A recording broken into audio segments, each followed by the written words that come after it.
Kulitnya sudah tua, sepertinya terus terkelupas sampai kelihatan dagingnya. Mata kanannya besar, seperti sudah nyaris akan keluar itu matanya. Mungkin hampir setiap hari selalu ada beda-beda orang tidak saya kenal, saya temani seks dalam mimpiku.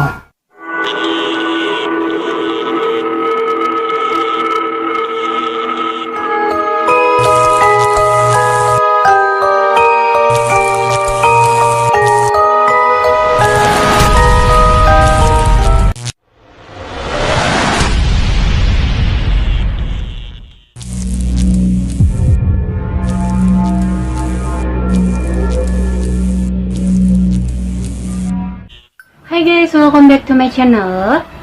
Aga Kareba, apa kabarnya guys?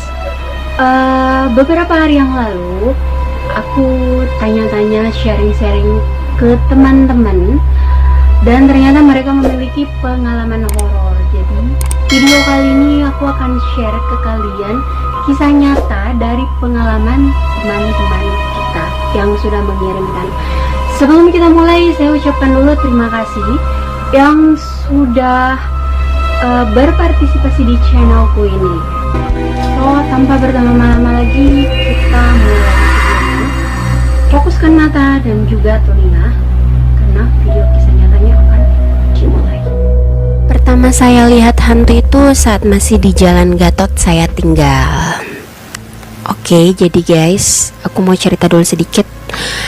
Jason ini emang sebenarnya dulu lama banget tinggal di Jalan Gatot, tapi sekarang udah pindah. Oke, lanjut. Saya mau tidur nih, tapi sepertinya tidak enak perasaanku. Oke. Terus suasana kamarku seperti langsung kedap sekali. Kamarku seperti tidak ada saya dengar suara. Tahu tidak kalau volume tiba-tiba di mute? Nah, begitu. Seolah-olah telingaku ditutup. Pas saya menoleh ke belakang, saya lihat itu hantu. Mau tahu wujudnya bagaimana? Dia nenek-nenek, pendek, punggungnya bungkok sekali. Rambutnya yang panjang, tapi sudah jarang. Kulitnya sudah tua, sepertinya terus terkelupas sampai kelihatan dagingnya. Oh God. Mata kiri normal, mata kanannya besar, seperti sudah nyaris akan keluar itu matanya. Ya Allah. Wait guys, ini seperti nenek-nenek yang udah tua banget ya, yang bungkuk-bungkuk gitu. Oke, lanjut. Tahu tidak, saya menangis langsung. Asli. Tanya, berteriak enggak? Terus dia jawab, iyalah, karena saya sendiri di kamar. Terus yang lain kemana? Tidur. Semuanya di kamarnya masing-masing. Ayahku langsung datang. Pas ayahku datang, itu hantu seperti langsung masuk di kolong tempat tidur saya. Pas ayahku cek, sudah hilang. Biasanya kan hantu langsung hilang. Inikah deh masuk kolong, astaga. Dia merangkak masuk kolong. Saat itu saya tidak tidur lagi di situ. Bodoh mau lihat dua kali. Kata ayahku, kamu sama dengan mami, suka lihat begituan juga. Ibuku memang bisa. Kalau saya katanya masih kasat-kasat. Ini masih cerita pertama guys. Kebayang gak sih kalau kalian tuh tiba-tiba dikasih lihat penampakan yang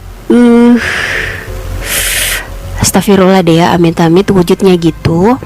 Ini anehnya langsung tiba-tiba masuk di kolong tempat tidur. Kebayang gak sih kalian kalau tiba-tiba masuk di kolong? Itu gimana caranya? Ngerangkak atau gimana?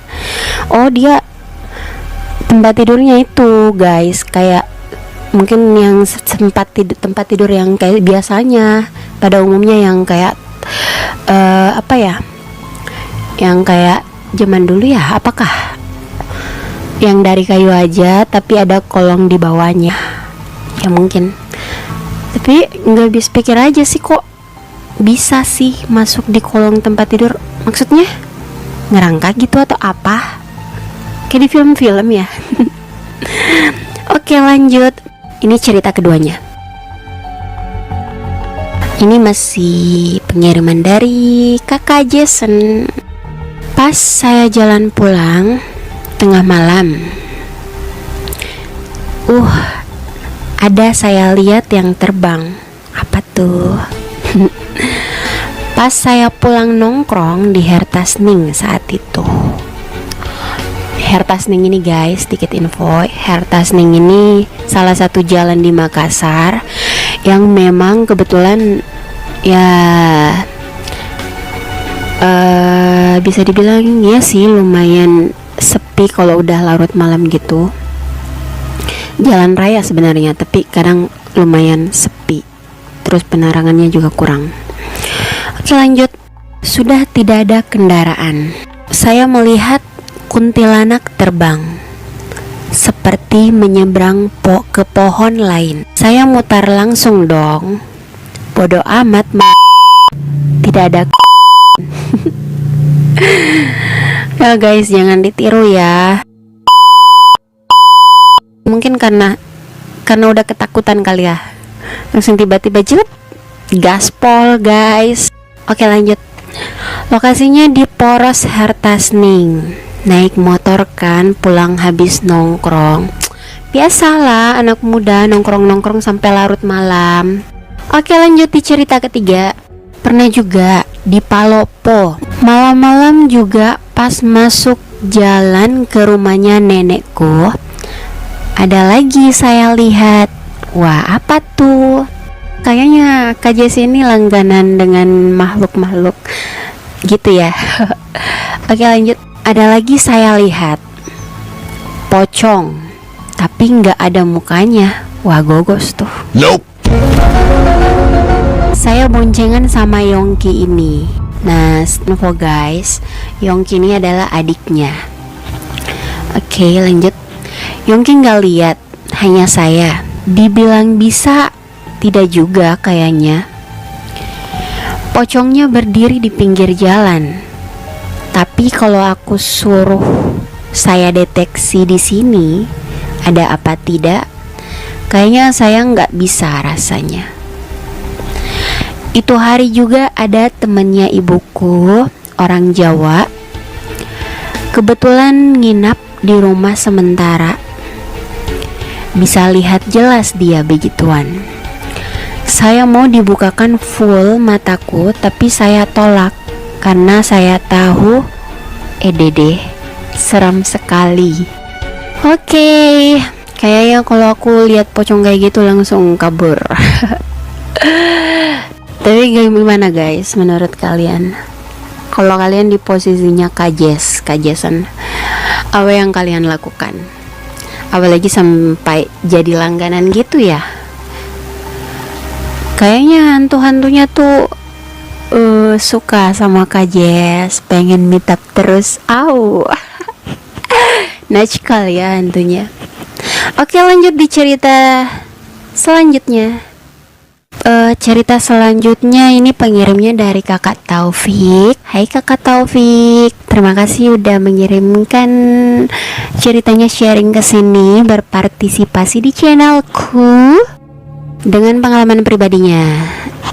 Sepertinya pengalamannya ini di rumah. Kita mulai aja guys. Ada rumah lama di situ. Jelas info guys, kakak Taufik ini pernah tinggal di, bisa dibilang rumah yang semacam apa ya, kayak mungkin rumah tua atau apa gitu. Tapi dia sekarang udah pindah. Tapi rumahnya ini emang semacam kayak perumahan, tapi bedanya dia itu semacam kayak ruko. Terus dia tinggalnya gak jauh dari Monumen Nasional, konon katanya angker. Oke, lanjut. Saya di situ pernah tinggal. Sudah lama sekali. Waktu saya SD atau sekolah dasar ke sekolah menengah pertama atau SMP. Itu rumah kayak di film-film hantu. Panjang cuy kalau cerita semua. Ya cerita aja kali kan. Gak apa-apa, sharing kesini aja. Kita siap kok dengarkan sepanjang apapun, mau panjangnya kayak jalan tol. Oke lanjut. Selama saya tinggal di sana, tiada hari tanpa gangguan. Begini kondisi rumahnya. Wah, dia kirim foto nih guys. Sebenarnya kakak Taufik ini kirim foto, tapi aku awalnya pengen lampirkan sih supaya kalian juga bisa terarah pikirannya gitu. Jadi nggak nebak-nebak rumahnya kayak gimana sih. Cuma aku pikir 1000 kali lagi, aku pikir-pikir lagi setelah sekian lama. Berhubung rumah ini aku sudah sebelumnya tanya kakak Taufik sih, sudah tanya-tanya juga, tapi berhubung rumah ini bukan rumah aslinya, maksudnya kak Taufik hanya ngontrak di sana. Jadi untuk menghindari pihak yang dirugikan, lebih amannya ya kita ambil amannya aja, gak usah dilampirkan ya. Tapi aku akan deskripsikan guys, deskripsikan sama kalian, jadi biar kalian ada sedikit lah gambaran di pikiran kalian gimana sih tuh rumah. Nah rumahnya itu semacam kayak ruko, lantai 4. Di atasnya itu semacam kayak ada tower gitu, tapi nggak tahu tower apa. Biasanya nih kan kalau rumah-rumah yang berlantai 4 gitu tangganya di dalam. Tapi dia enggak, di samping kanan ada tangga yang dari luar untuk bisa sampai ke lantai atas. Terus di berandanya sih di halaman rumahnya enggak luas, tapi ada pagar besi gitu yang tinggi. Oke lanjut. Begini kondisi rumahnya. Lantai 4, di samping ini rumah ada monumen. Ini sebelumnya saya tinggali sebenarnya rumah kosong. Dan katanya selama rumah ini kosong, monumen itu direnovasi dan yang hantunya itu pindah ke situ, konon katanya. Selama aku tinggali di situ rumah, saya cuma tinggal di lantai bawah. Banyak sekali kalau saya mau cerita, seperti betul film horor, tapi untung tidak ada korban. Percaya atau enggak, hantunya di sini mengganggu secara frontal. Ngerikan juga ya kalau penunggu rumah seperti itu. Oke lanjut guys. Biasa tiba-tiba terkunci, ibuku dikuncikan, pintu dihempaskan, seperti film-film. Pernah nggak sih lihat wujudnya saat aku tanya kan? Terus dia jawab, tidak, hanya bayangan, tapi gangguannya itu loh. Oh jadi semacam kayak diganggu-ganggu gitu ya guys. Iya sih, semacam kayak film-film gitu.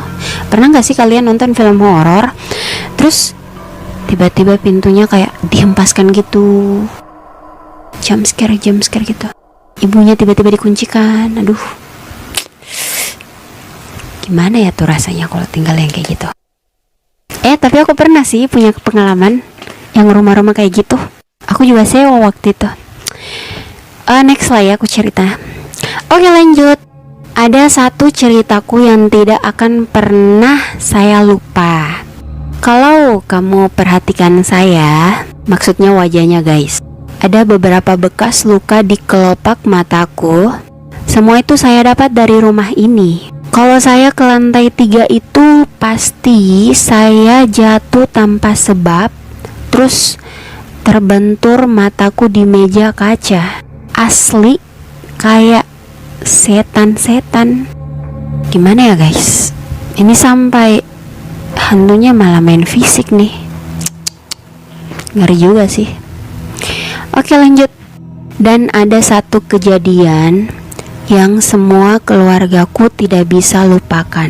Bayangkan nah, saya, sepupuku, dan paceku, ayahnya maksudnya, tidur di lantai 3 pintu dikunci. Terus itu tangga ada pagarnya karena dari luar masuknya. Pagar tangga juga dikunci, apalagi pagar luar dikunci.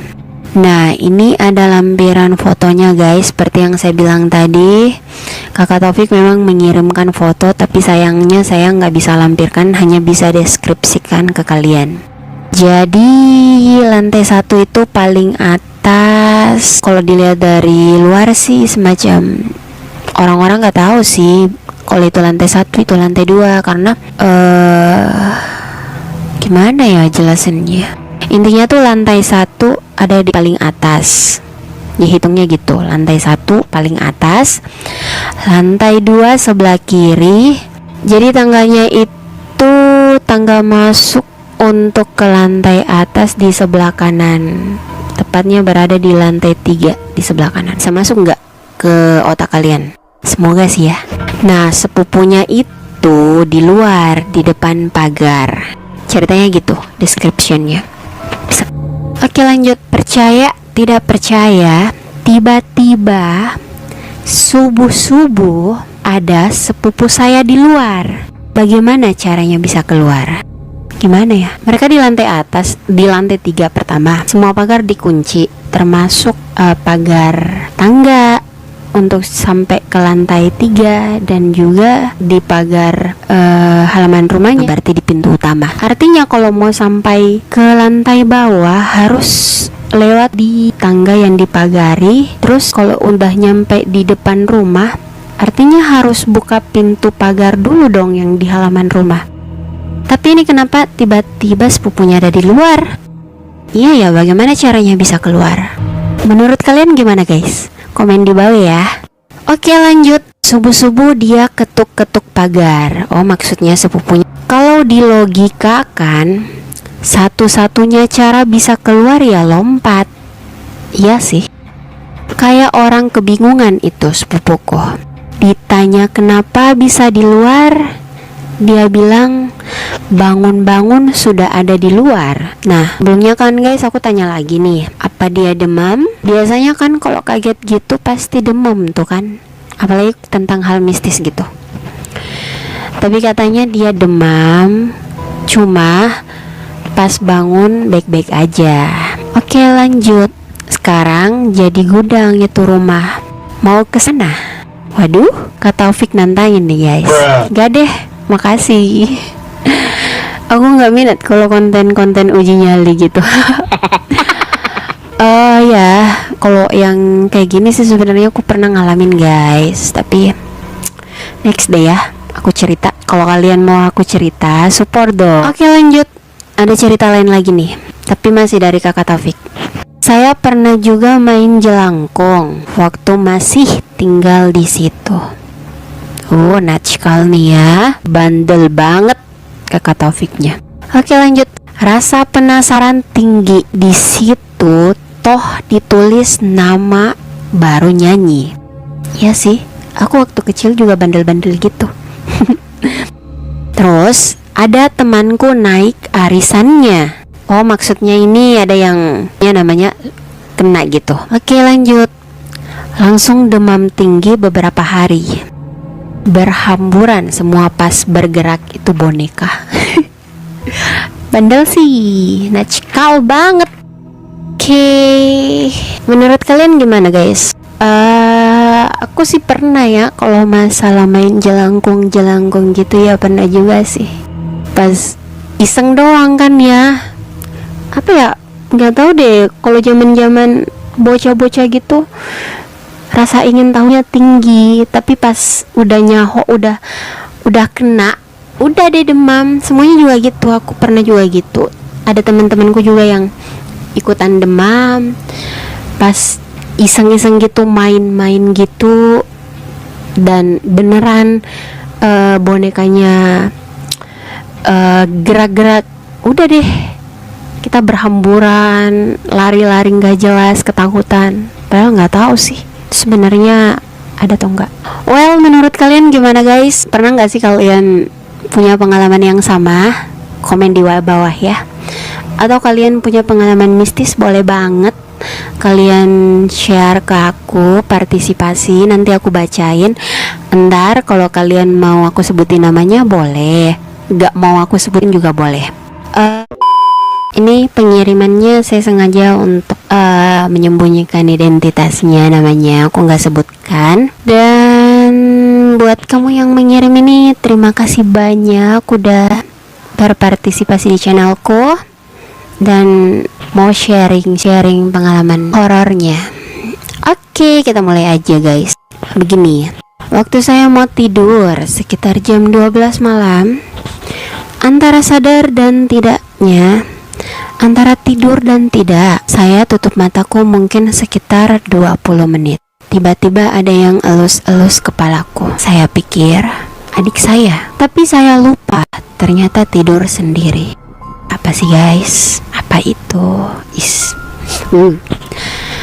Semakin terasa elusannya seperti dia beri saya kasih sayang. Mau dong dikasih sayangin. Oke lanjut. Mungkin ini maksudnya dimanja ya guys. Kurasakan sekali yang elus itu perempuan, pakai baju putih, panjang rambutnya, karena terlintas wajahnya di batinku. Wait guys, maksudnya mungkin terlintas wajah di batinku. Biasanya nih ya guys, kalau seseorang tuh tidur ya, belum tidur sih, maksudnya baring gitu sambil pejamkan mata, tapi belum tidur nih, kesadarannya belum hilang. Terus tiba-tiba ada yang gangguin, maksudnya ada yang di depan wajah. Biasanya terlintas kan di mata, di kelopak gitu, kelihatan sama dengan cahaya, mungkin gitu maksudnya. Oke lanjut. Penasaran saya mau lihat, tapi tidak bisa sekali terbuka mataku. Seperti mata ini terkunci, tidak bisa terbuka. Kurasa kelopak mataku sangat mengantuk, padahal tidak tidur. Terus saya mau ambil HP-ku, kasih bunyi musik supaya dia pergi. Tapi tanganku juga dikunci, tidak bisa bergerak. Saya sangat ingin pastikan benar tidak yang kualami. Dan ternyata benar. Karena setelah 5 menit, saya bisa buka mataku. Tanganku juga bisa bergerak. Hilang juga dia. Saya langsung ambil HP, lalu bunyikan musik. Setelah itu tidur lagi. Terlintas di pikiranku, mungkin dia orang yang jaga saya, karena kalau jahat, pasti saya kenapa-kenapa. Tapi tidak. Alhamdulillah. Menurut kalian gimana guys? Komen di bawah. Oke lanjut. Cerita kedua masih dengan pengiriman yang sama. Saya tidur sama adikku. Saya balik belakang dia.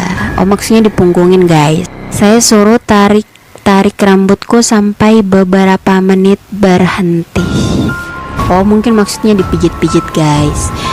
Di sini di Makassar biasanya, nggak tahu kalau di kota-kota lain ya. Di sini di Makassar tuh kebiasaannya beberapa orang kalau lagi kepalanya lagi sakit, lagi pegel gitu, mereka paling enaknya tuh rambutnya ditarik-tarik, semacam kayak message gitu. Oke lanjut. Jadi saya suruh lagi. Kenapa tiba-tiba ditarik lembut sampai 3 kali lalu berhenti? Oh berarti nggak sekeras yang tadi adanya lakukan, mungkin semacam kayak dielus gitu. Terus saya balik ke belakang. Ternyata orang sudah lama tidur. What? Maksudnya adanya sudah Maksudnya adanya sudah dari tadi tidur. Terus yang tarik-tarik rambutnya dia siapa? Ngeri juga ya. Tinggal sendiri. Tiba-tiba komen di bawah guys. Kalian ngelakuin apa kalau tiba-tiba gitu ini? Siapa tuh? Oke lanjut di cerita ketiga dengan pengiriman yang sama. Saya selalu mimpi aneh-aneh. Apa tuh? Mungkin hampir setiap hari. Selalu ada beda-beda orang tidak saya kenal, saya temani seks dalam mimpiku. What? Really? Hampir setiap hari guys. Orang yang dia nggak kenal, seks dalam mimpi. Ini bukan semacam kayak mimpi basah nggak sih? Yang cowok-cowok, gimana kalau kalian mimpi pak? Sorry. Oke lanjut. Hampir setiap malam begini, sampai beberapa mimpiku. Ada yang paling aneh. ada laki-laki isap di atas payudara saya. Besoknya saya bangun, ada bekasnya, memar warna biru lingkaran. Gimana? Itu beneran. Ngeri juga sih kalau begitu. Itu semacam kayak, kalau di sini sih guys, ada tuh hantu yang orang-orang di sini tuh yang meyakininya namanya Parakang. Dia sukanya emang konon katanya Parakang ini suka makan isi perut manusia, apalagi kalau dia lagi pop. Sorry guys. Tapi katanya kalau lagi baru bau wujud gitu suka telanjang. Tapi nggak bisa dilihat sama orang-orang.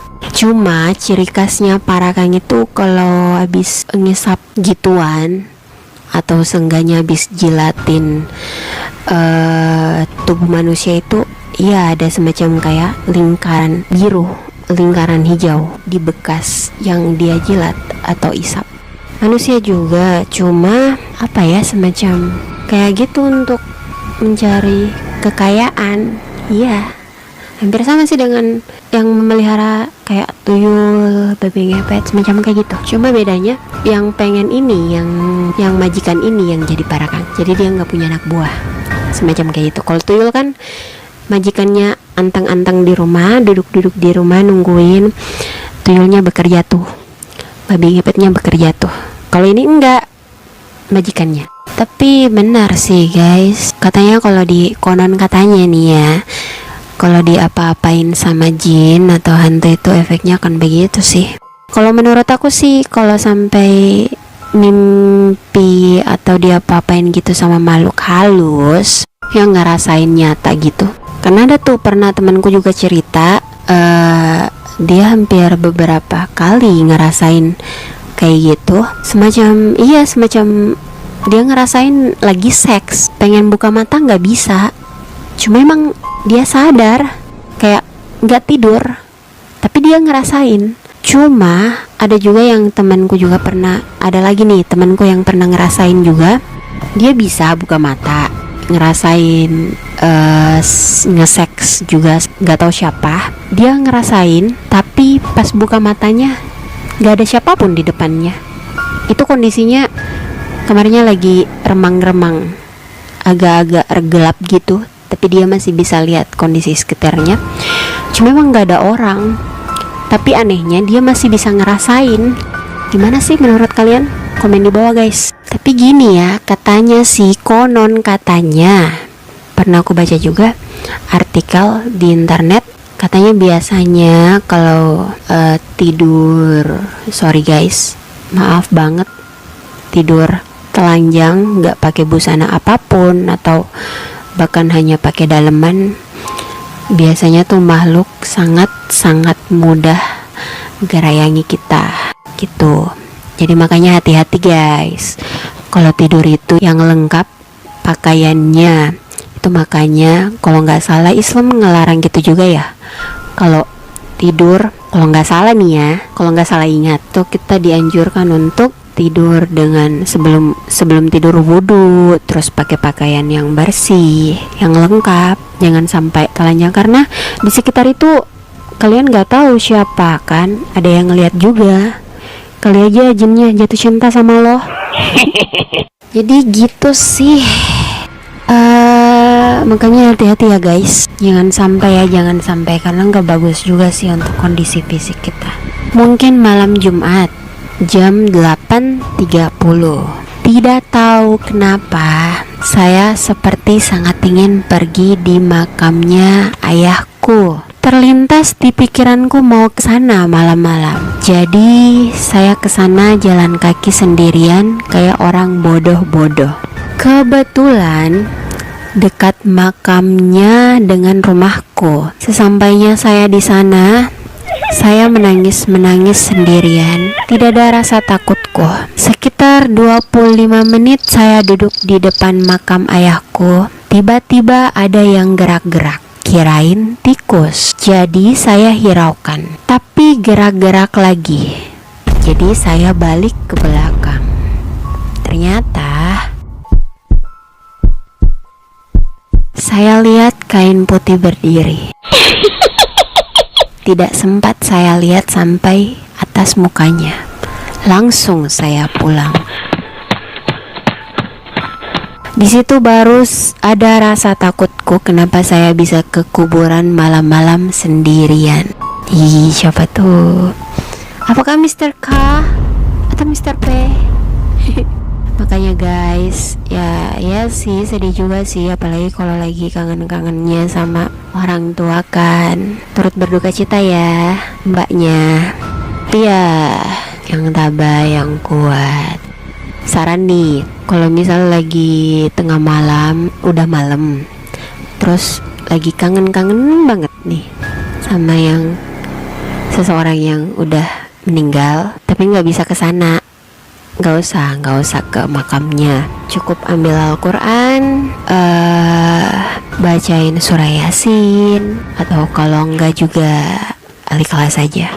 Tapi kalau misal kalian halangan, ya kalian boleh doain aja, plus kirimkan untuknya surah Al-Ikhlas 3 kali. Al-Ikhlas itu Qul huwallahu ahad guys, bacakan itu 3 kali, dan Al-Fatihah 3 kali.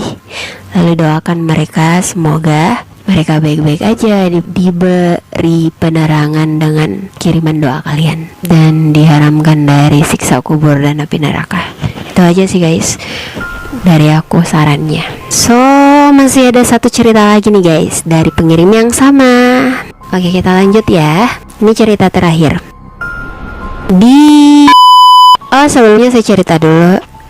Pengirim kita ini kerjanya di sebuah mall. Oke, lanjut. Dia menceritakan tentang tempat kerjanya gitu. Lanjut. Tutup toko jam 10. Saya naik mau buang air kecil.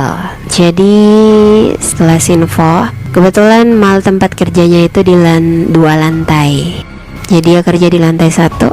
Nah, toilet karyawannya itu ada di lantai 2 gitu. Oke, lanjut. Kebetulan tidak ada sekali orang di atas. Jadi ceritanya sepi ya, hanya dia sendirian. Oke. Sampai di atas tangga saya dengar suara pintu buka tutup. Ini semacam kayak di film-film horor deh. Kenapa sih dari tadi ceritanya semacam kayak, tapi percaya nggak percaya sih emang ada. Oke, lanjut. Saya cari itu pintu mana yang bersuara, tapi tidak ada saya dapat. Setelah saya buang air, hilang deh tuh suara. Siapa tuh yang jahil? Oke guys, itu dia tadi ceritanya. Bagaimana menurut kalian? Komen di bawah ya kalau misal kalian punya cerita yang sama, atau kalian juga mau ikut berpartisipasi sharing bersamaku di channelku di sini. Aku bacain pastinya. Kalian boleh komen di bawah untuk sharingnya, dan juga kalau kalian mau private boleh juga. Kalian mau kirim di by email boleh, silakan lihat di description boxnya. So menurut kalian gimana guys? Apa masih kurang serem ceritanya? Setiap kejadian pasti ada alasannya ya. Dan menurut kalian gimana? Apa kalian percaya? Apa enggak? Apa kalian pernah punya pengalaman mistis juga? Komen di bawah. Kalau kalian juga punya saran untuk aku, saran yang membangun ya, jangan membuli dong, jangan yang menjatuhkan. Kalau kalian punya saran untuk aku, silakan kirim by email juga, atau komen juga di bawah boleh. So terima kasih juga yang udah kirim atau sharing pengalamannya di sini. Terima kasih banyak. So oke, itu dulu ceritanya. Ambil positifnya, buang negatifnya. Percaya atau nggak percaya, ya begitulah kenyataannya. Terima kasih. Bye bye.